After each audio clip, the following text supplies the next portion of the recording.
Sa kusina may nakita si Bino na malaking bote na kulay brown. Wow, ang bango ng lotion ni Mama, sabi niya habang inaamoy ang bote.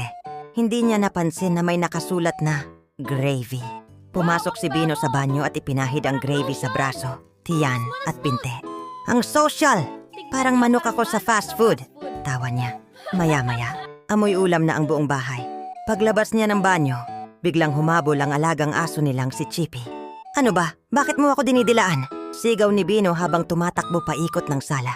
Tawa ng tawa si Mama nang makita ang bote. Bino, hindi lotion yan.